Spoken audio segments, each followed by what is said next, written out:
નમસ્કાર,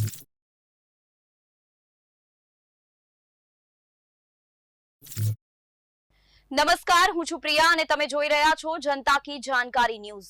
નજર કરીએ આજના સમાચારો। સુરેન્દ્રનગર શહેરની સાથે જિલ્લામાં 1 હેક્ટરે માત્ર 5 વૃક્ષ જ છે, જે ખૂબ ચિંતાની બાબત છે। ત્યારે શહેરના મુખ્ય રસ્તાઓ ઉપર વૃક્ષોનું વાવેતર કરીને તેનું જતન કરાઈ રહ્યું છે, પરંતુ મહાનગરપાલિકા દ્વારા મૂળચંદ રોડ ઉપર આવેલા મોઘીબેન ક્ષેત્રાલય પાસેની 42 હેક્ટર જમીન જે ઘણા સમયથી પડી હતી, એટલે જગ્યાના ડેવલપિંગ માટે પસંદગી કરી આ જગ્યામાં 1 લાખ વૃક્ષ અને તે પણ મિયાવાકી પદ્ધતિથી વાવેતર કરવાનું આયોજન કરાયું છે।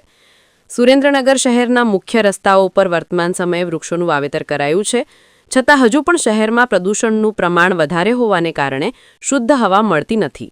આ માટે મનપાએ મૂળચંદ રોડ ઉપર આવેલા મોઘીબેન ક્ષેત્રાલય પાસે 1 લાખ વૃક્ષો અને તે પણ મિયાવાકી જાપાનીઝ પદ્ધતિથી વાવેતર કરવાનું આયોજન કરાયું છે। હાલના સમયે મનપાની જમીનમાં બાગળ કાઢવાની કામગીરી ચાલુ કરી દેવામાં આવી છે। અંદાજે 2 મહિનામાં તમામ કામગીરી પૂર્ણ કરવાનું આયોજન છે। વૃક્ષોનો ઉછેર થઈ ગયા બાદ અહીંયા ઓક્સિજન પાર્ક પણ બનાવાશે।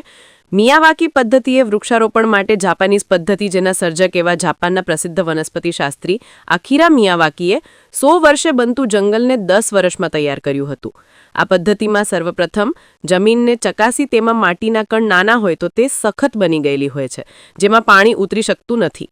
તે માટે જમીનમાં થોડોક જૈવિક કચરો, થોડુંક પાણી તથા શોષક સામગ્રી ઉમેરાય છે, જેથી માટી પાણીને પકડી રાખે અને ભેજ જળવાઈ રહે। ત્યારબાદ સ્થાનિક વૃક્ષોની જાણકારી મેળવી તેમને તેમની ઊંચાઈ અનુસાર 4 સ્તરમાં વહેંચવામાં આવે છે। પક્ષીવિદ પર્યાવરણ પ્રેમી દેવવ્રતસિંહ મોરીએ જણાવ્યું કે જિલ્લામાં લીમડો, પોપળો, વડ, કણજી સહિતના વૃક્ષોનું વધુ વાવેતર થાય છે અને આ વૃક્ષોને આપણી જમીન અનુકૂળ છે। લીમડો દિવસમાં 180 લીટર જેટલો ઓક્સિજન, પીપળો 200 થી વધુ લીટર, જ્યારે આંબા 140 થી 150 લીટર ઓક્સિજન આપે છે।